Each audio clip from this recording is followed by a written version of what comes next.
Asato Ma Gamaya Tomaso Ma Jyotir Gamaya Amrit Yoma Amritam Gamaya Asato Ma Gamaya Tomaso Ma Jyotir Gamaya Mrit Yoma Amritam Gamaya Asato Ma Gamaya Tomaso Ma Jyotir Gamaya Mrit Yoma Amritam Gamaya Asato Ma Gamaya Tomaso Ma Jyotir Gamaya Mrit Yoma Amritam Gamaya Asato Ma Gamaya Tomaso Ma Jyotir Gamaya Mrit Yoma Amritam Gamaya Asato Ma Gamaya Tomaso Ma Jyotir Gamaya Mrit Yoma Amritam Gamaya Asato Ma Gamaya Tomaso Ma Jyotir Gamaya Mrit Yoma Amritam Gamaya Asato Ma Gamaya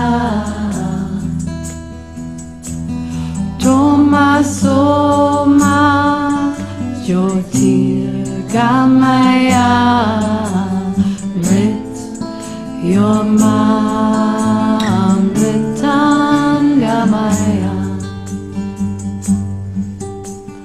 Asato Ma Gamaya Tomaso Ma Jyotir Gamaya Mrit Yoma Amritam Gamaya Asato Ma Gamaya Tomaso Ma Jyotir Gamaya Mrit Yoma Amritam Gamaya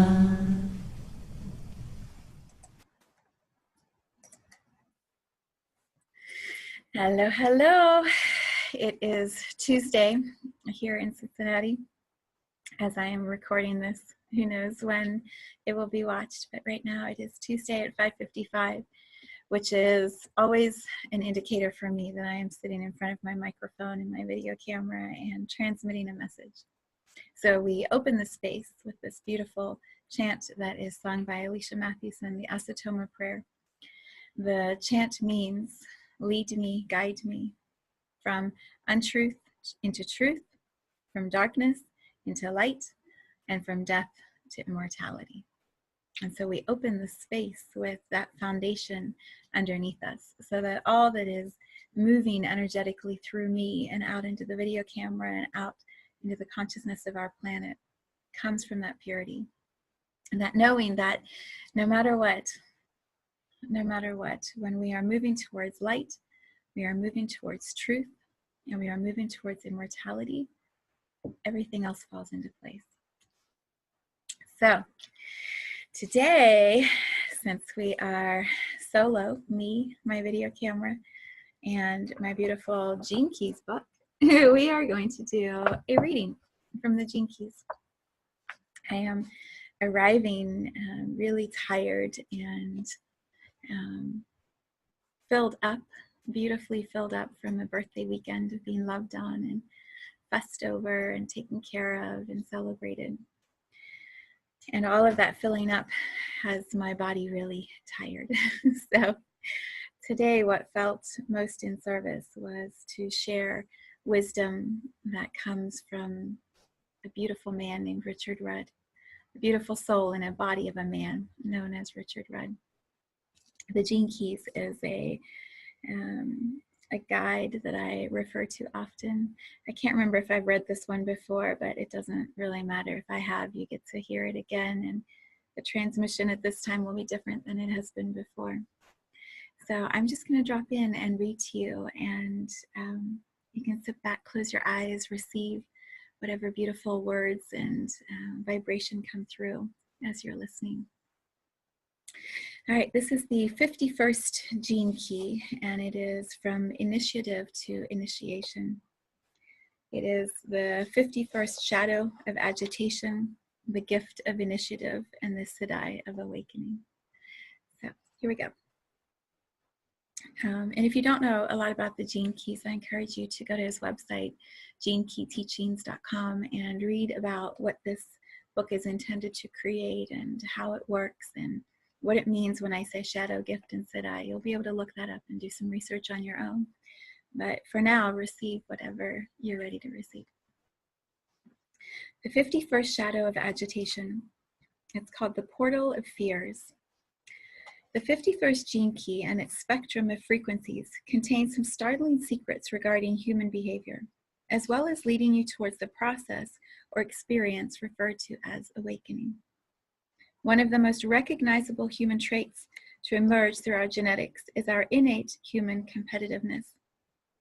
Until you reach the highest level of frequency in the 51st Siddhi, human beings are driven to compete with each other.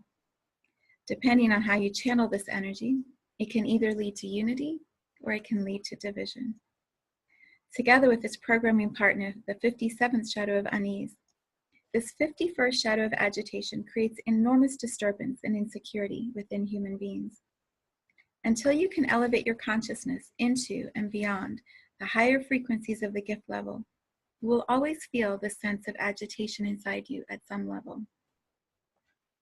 The reason that the 51st shadow creates such a disturbance in the energy field of human beings is quite simply because life is beyond our control.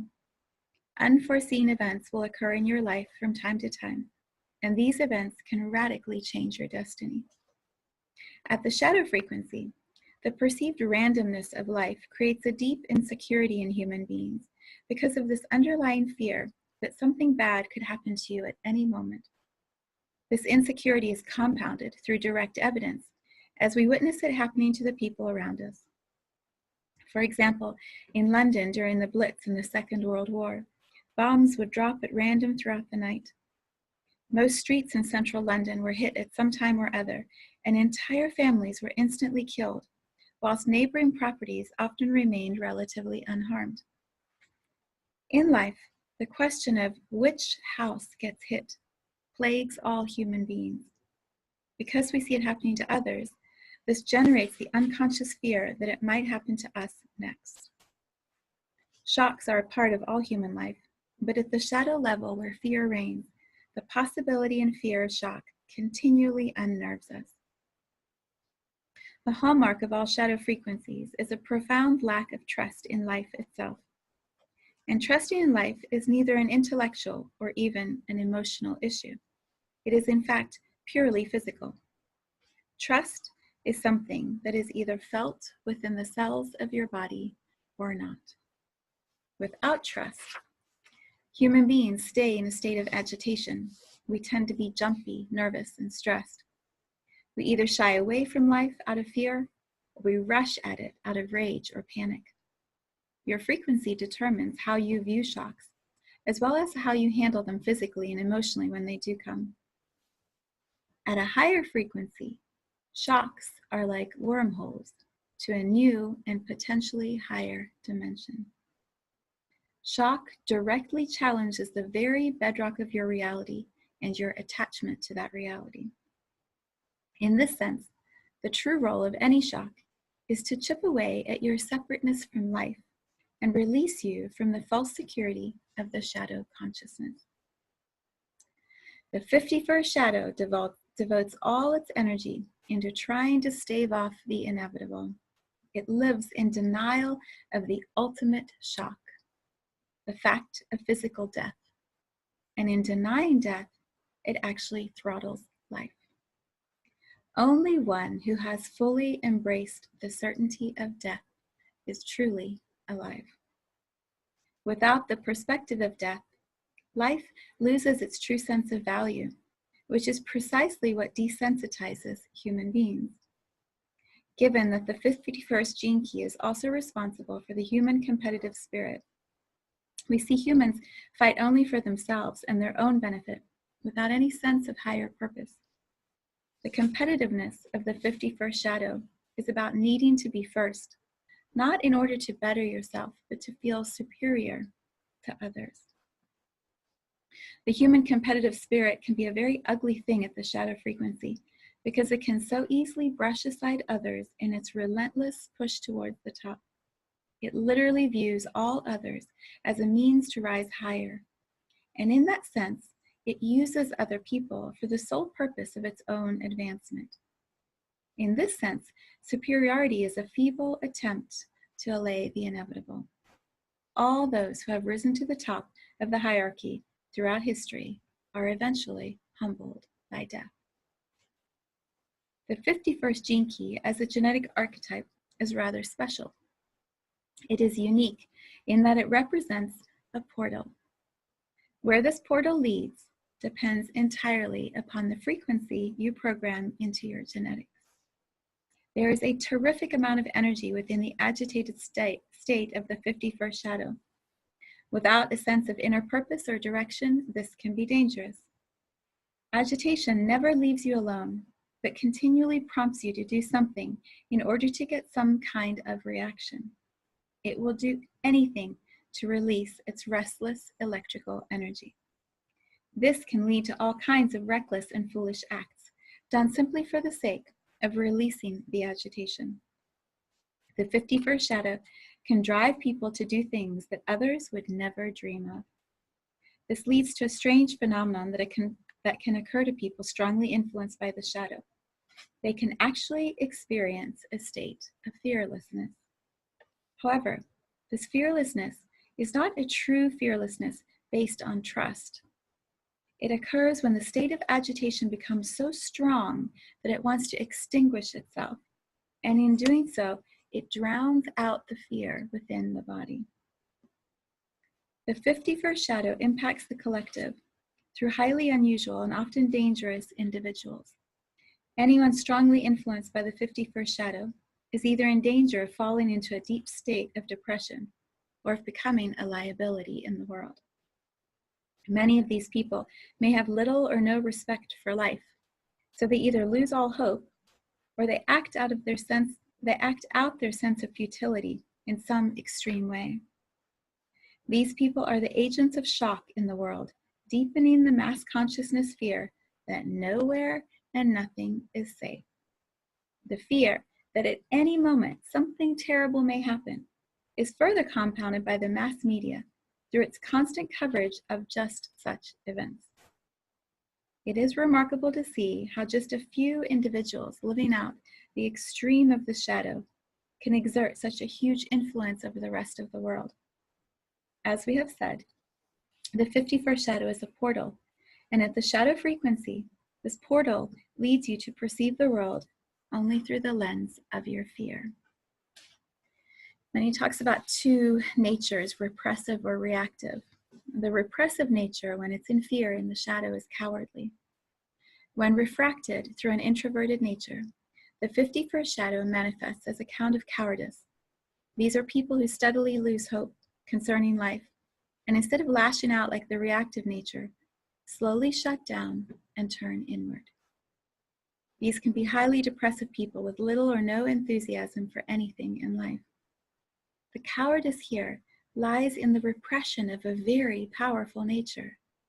These people simply allow fear to rule their life, even though they have the power within them to pull themselves out. The real fear is of facing the fear itself. Ironically, by facing the fear, it is shown to be an illusion. However, such natures really rarely find the individual courage to break the illusion, preferring instead to wallow in a repetitive cycle of self-pity. To break out of the cycle of depression, these people have to wake up to the fact that only they can rescue themselves. The reactive nature is hostile. The extroverted version of the shadow manifests as hostility. This hostility is the result of the dangerous pairing of a fearless rage and a deep sense of futility.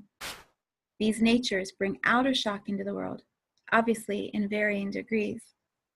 At an emotional level, these people have no real sense of respect for human beings. They tend to be drawn to any sphere of society where competition is worshipped, from business to sports. They are generally loners with deep-seated emotional boundaries. They often throw themselves into highly dangerous or risky situations where they may even face death. With the reactive nature, the profound sense of agitation that underlies this 51st gene key projects itself onto others. Thus, these people also provoke hostility in others, but without any real agenda. They simply do so because they cannot help themselves and they do not care. The only way for such a pattern to be broken is for these people to channel their agitation into some creative project that will ultimately lead to a feeling of fulfillment. As we step out of the fear and move into the gift of this gene key, the gift, the 51st gift, is initiative. It says, stirring good fortune. Whereas the portal through the 51st shadow leads to hell, the 51st gift leads to a place of great personal empowerment and genius. The 51st gift is engaged whenever the human competitive spirit is put into the service of creativity. Every time you have the courage to follow your own independent creative juices, you have stepped through the 51st portal of initiative. This 51st gift is a key place within the human genetic matrix because it contains the activation code for individual empowerment. To follow your initiative is to step off the beaten track and to follow the dictates of your own inner being. There is no safety net when you follow your own destiny in this way. It is a giant leap onto a path that no one else has ever traveled. The mass consciousness is both in awe and afraid of those who follow this path in life. The collective way is the way of security, but the way of the individual is mysterious and fraught with uncertainty. As we shall see, it is also the only path to true awakening. It is not possible for a human being to awaken without first stepping fully into their creative independence. Those who do step through this portal into the 51st gift are deliberately turning their backs on all who have come before them. They are closing the book on all previous teachings and wisdom and are going out to discover what their own individual truth is, rather than anyone else's. This is a mythic path, a path often seen as a journey into the underworld, in which the traveler will confront many challenges and tests. It is also a path that eventually arrives home. It is a path of heart leading into the heart. Just as the 38th and 39th gifts are archetypes of the warrior, so too is the 51st gift. However, this is a different kind of warrior. This has nothing to do with fighting collective fears, and it has little to do with honor. This is the battle with your own fears. And unlike these other two gene keys, this battle does not involve a struggle. It involves a leap. The leap into the 51st gift is the leap into the higher self. It is the shock of awakening from one level of being into another. The 51st gift is the highest expression of the human competitive spirit. At this level, you no longer compete with others, but with yourself. Even in the field of competition, whether that be political, financial, or recreational, you use others as mirrors to reflect your own level of excellence, rather than pushing them down so that you might rise higher. I have to read that again. You use others as mirrors to reflect your own level of excellence, rather than pushing them down so that you might rise higher. In sports, for example, the 51st gift will find its own innate genius and strength by realizing its difference from others. This 51st gift is about harnessing your difference from others rather than trying to beat someone else at their own game. When you are truly being yourself, you unlock the magical force of genius that belongs to you and no other. To take your own initiative is to disregard everything you have ever learned or heard. There is no other way than this towards true genius. This is a path through fear, and the fear cannot be sidestepped. The specific context in which the fear arises is the perfect and deepest fear for that person. Whatever your deepest fear is, you will meet it here in the 51st gift, and you will transcend it. The 51st gene key is a key component in the genetic family known as the ring of humanity. Creative initiative is the path of every human spirit. Every one of us must at some point in life leave the crowd and head off into the uncharted wilderness of our heart. This is the true path and destiny of humanity. The vitality and courage in initiative stirs powerful responses from the quantum field. Thus, the more you believe in yourself and act from this belief, the more life supports you. To overcome your own sense of unworthiness and step beyond the competition is to embrace the magic of higher dimensions. Those who take the initiative engage the forces of good fortune and synchronicity. In this sense, the 51st gene key will always reward your perseverance when you trust in your own heart. It will shock you with good fortune. People with a gift of initiative are the first to do things in the world. Even though they may have followed others in their past, when it comes to the leap, they will always follow their own path. In this way, individuals throughout history stand upon each other's shoulders and keep the human spirit evolving. Just as the 51st shadow creates agents of low-frequency shock in the world, so the 51st gift creates agents of positive shock in the world. These people come to awaken the collective consciousness out of its fear-based modality. Wherever individuals are lost, the people of the 51st gift will challenge them to tread their own path. It is important to understand that people of the 51st gift are not leaders, they are initiators. They come to catalyze new processes among humanity, or they live lives that are so unique and courageous that others are inspired to do likewise. The 51st gift has a particularly important role to play in the world of commerce by providing the competitive drive within organizations. In large groups or organizations, the 64 gene keys each take on different genetic roles. The 51st gift operates through the entire culture of the business rather than at the level of individual achievement. The more individuals there are with this genetic activation, the more competitive the spirit of the company will be. Most people are confined to living out of its shadow frequency, which is more likely to make the company over-competitive and create a sense of collective agitation felt by all the employees and especially the management teams. However, as we can learn from the 64 gene keys, the secret is not really about quantity, but quality. Thus, a single person manifesting the 51st gift can turn around an entire organization through the collective morphogenetic field of that company. The presence of such a person in a pivotal position can propel the organization into a totally new level of functioning in which individuals are empowered rather than kept down and controlled. All right, I'm going to pause before I read the Siddhi because that's a lot of words. All right, and the last one, the 51st Siddhi, Awakening. The thunder of your giving is the title he gives it. The phenomenon of awakening has captivated human beings for millennia. We are entranced that certain people seem to go through experiences that permanently alter them and put them in touch with the reality that we cannot see but can still sense. Of course, there are many interpretations of the word awakening within the halls of spirituality.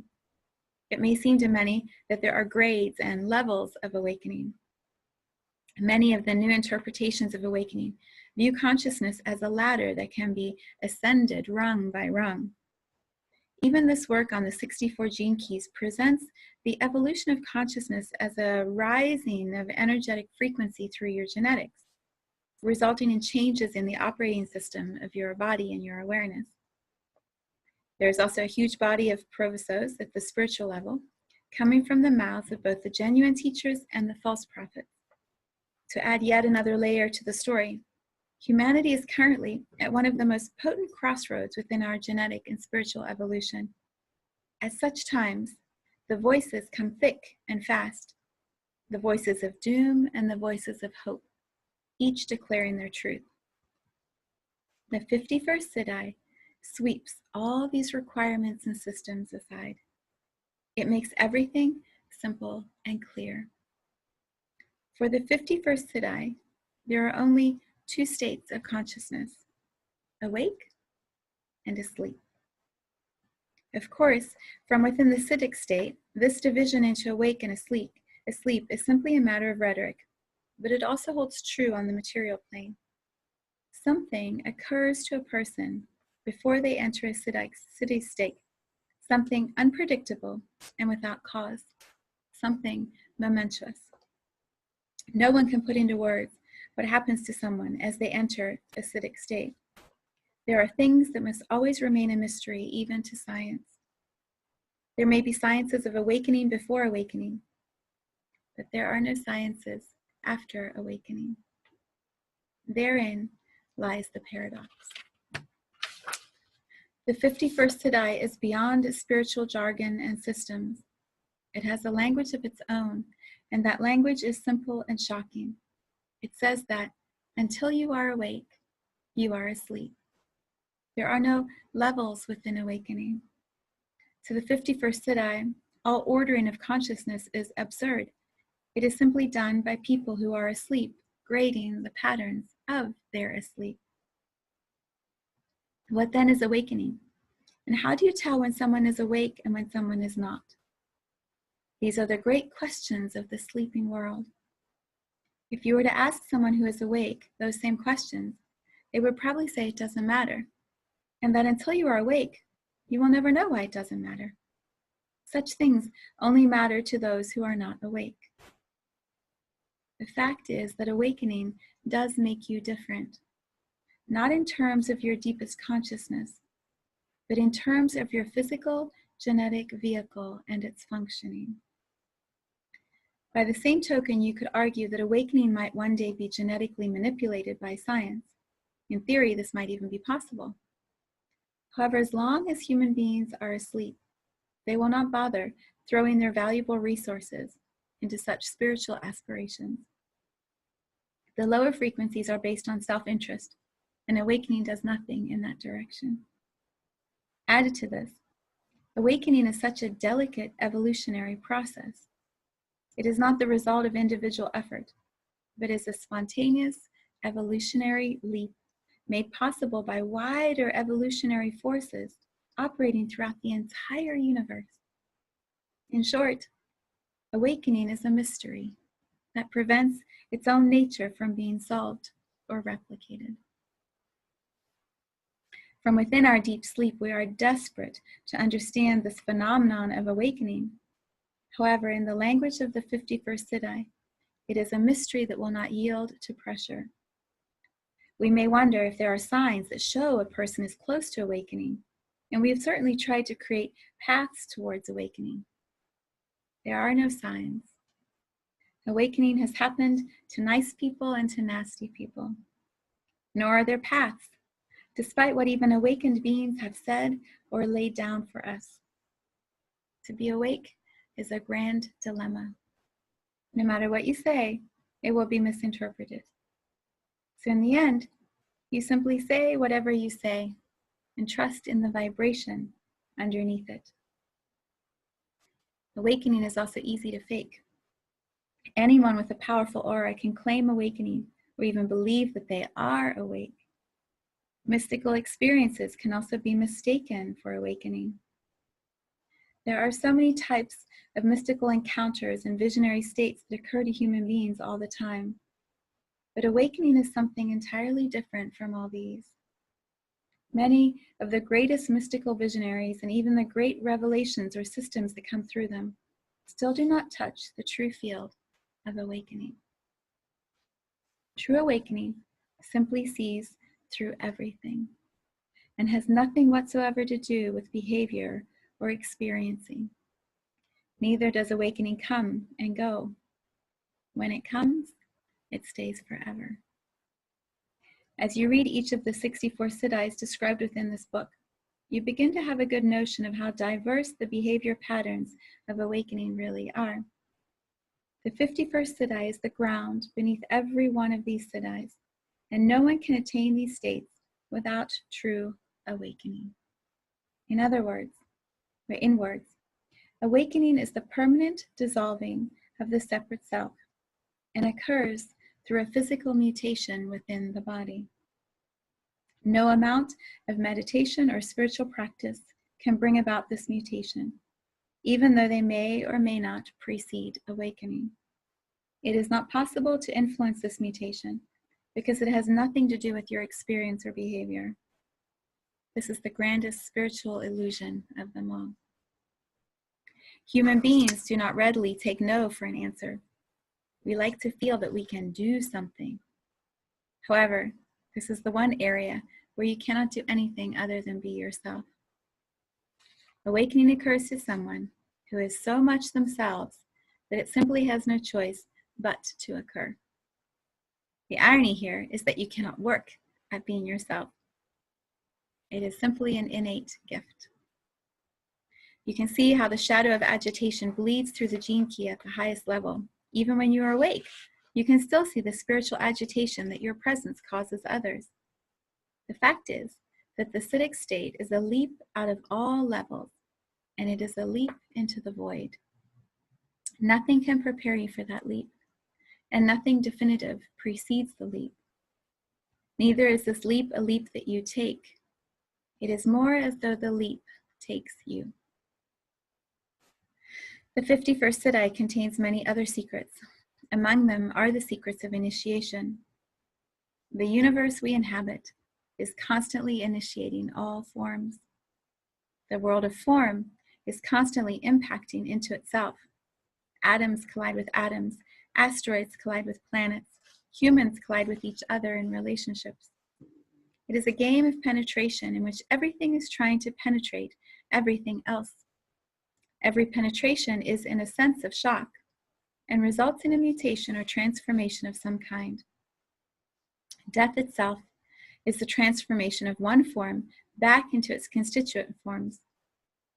Before awakening, forms are still forms, so we are always at risk of some kind of impact or shock. Such shocks are really initiations in which the boundaries of your world are shaken.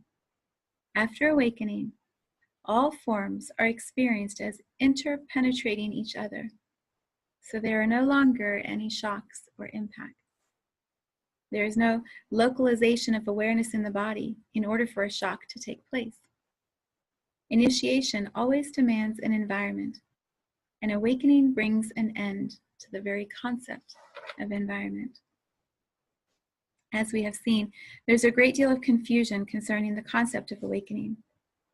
It is a permanent mutation at a physical level, resulting in a fundamental change in the perceptive apparatus in the body.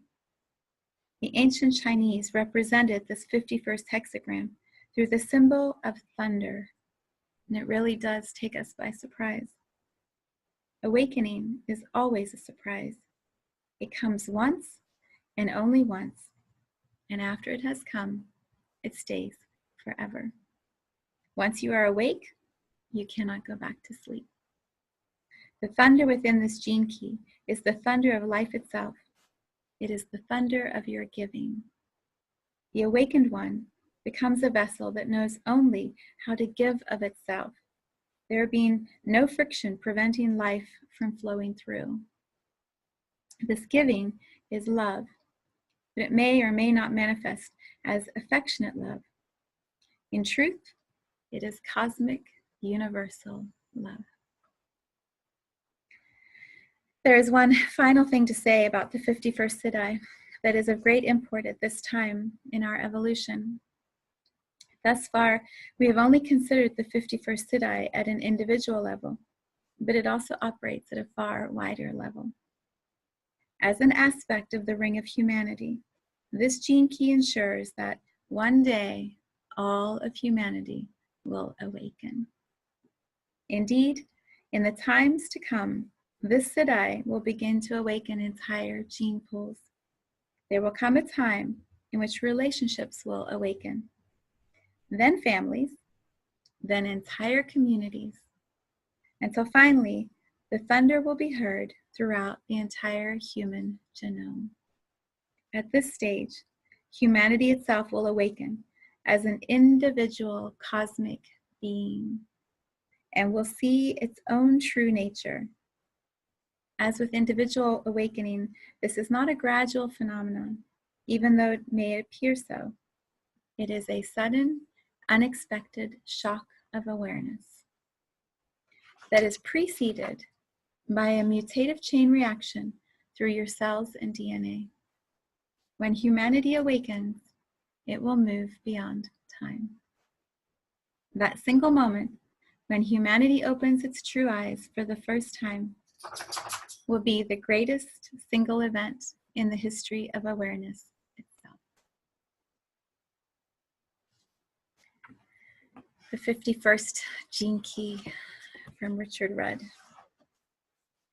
Thank you, thank you, thank you for your wisdom and your guidance. So much love from my heart to yours.